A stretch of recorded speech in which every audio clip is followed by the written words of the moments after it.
الرحمن الرحیم۔ عزت مآب قدر گرامی قدر مہمانان گرامی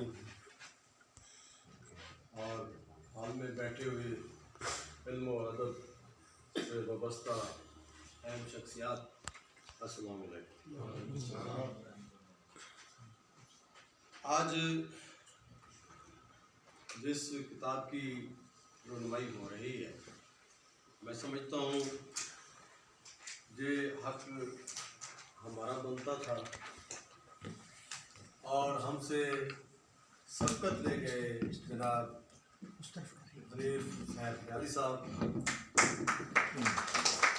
اور میں انہیں سلام بھی پیش کرتا ہوں اور یہ محسن قوم میں نوازش آپ محسن ہے جی ہمارے فقیر میں الہی بخش لکھی سرائی مرحوم نیا کے ایک علمی ادبی اور تاریخی خاندان نگیزہ بلوچ سے تعلق رکھتے تھے۔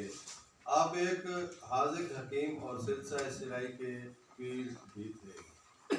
آپ کا مسکن جسے فقیر خانہ کہتے ہیں، مرکز علم و حکمت، منبع شعور و آگہی، اماجگاہ فکر و فقر اور دانش کدائے علوم و فنون، مسکن تشنگان تحقیق و تاریخ۔ میری مراد وہ مسکن تھا جو مورخ کو محقق لیا فقیر میں الہی بخش لکھی سرائی چچا بزرگوار کا تھا، جو مورخ کو محقق لیا تھے، اور یہ ایسی جگہ تھی جہاں ایک سکون سا ملتا تھا، علم و حکمت کی روح پرور جگہ جہاں ہمہ وقت علماء، فضلاء، وکلاء، دانشور، پروفیسر، حکماء، شعراء، ادباء، ریسرچ اسکالر، مورخین، روحانی عاملین، گلوکار و موسیقار، طلباء، غرضے کے زندگی کے تمام شعبہ زندگی سے تعلق رکھنے والے افراد بلا امتیاز مذہب و ملت، رنگ و نسل موجود رہتے۔ ایسی ہمہ گیر جگہ پر بیٹھنا بھی کسی اعزاز سے کم نہ تھا۔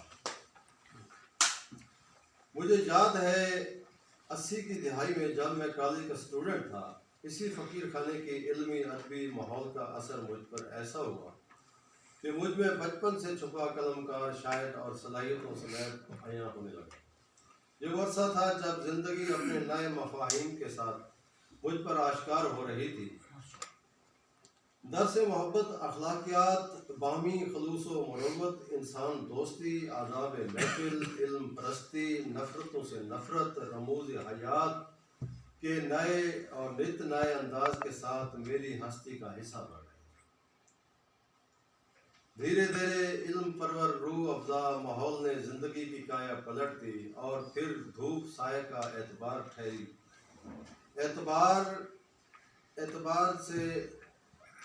اعتبار میں راہیں نکلنا شروع ہوئیں، ذہن کے دریچے واہ ہونے لگے اور ادب برائے زندگی کا فلسفہ اپنے تمام تر معنی و مفاہیم کے ساتھ طبیعت پر اثر انداز ہو گیا۔ زندگی کے رموز و آداب سمجھ میں آنے لگے۔ یہ وہ عرصہ تھا جب خوشگوار اور ناخوشگوار لمحوں سے لبریز ماہو سال میرے قلب و ذہن میں انمٹ نقوش مرتب کرتے جا رہے ہیں۔ گویا میرے اندر باہر ایک مکمل علمی و ادبی ماحول کی پرورش ہو رہی تھی۔ معائب شعری اور محاسن شعری، علم عروض، علم لغت و علم و بیان و محاورات کا برمحل استعمال، تراکیب کا در و بست، مناسب الفاظ کا استعمال، تلازمہ کا اہتمام، بندش کی پختگی، رموز اعلام اور اوقاف حرکات اور دیگر تکنیکی لوازمات کو مد نظر رکھتے ہوئے اعجاز و اختصار کے ساتھ مدعا بیان کرنا، اس ریاضت جاکنی میں جو گزرتی ہے وہ ایک قلم کار ہی سمجھ سکتا ہے۔ یہ تمام تر کیفیات فقیر خانے کی مرہون منت تھی، جس کے روح پرور اور روح رواں چچا بزرگوار فقیر میاں الہی بخش لکھی مرحوم و مغفور تھے۔ آپ نے پوری زندگی علم و ادب کی سرپرستی فرمائی۔ آپ کا ڈیرہ لیکھی علمی ادبی تقریبات کا مرکز رہا۔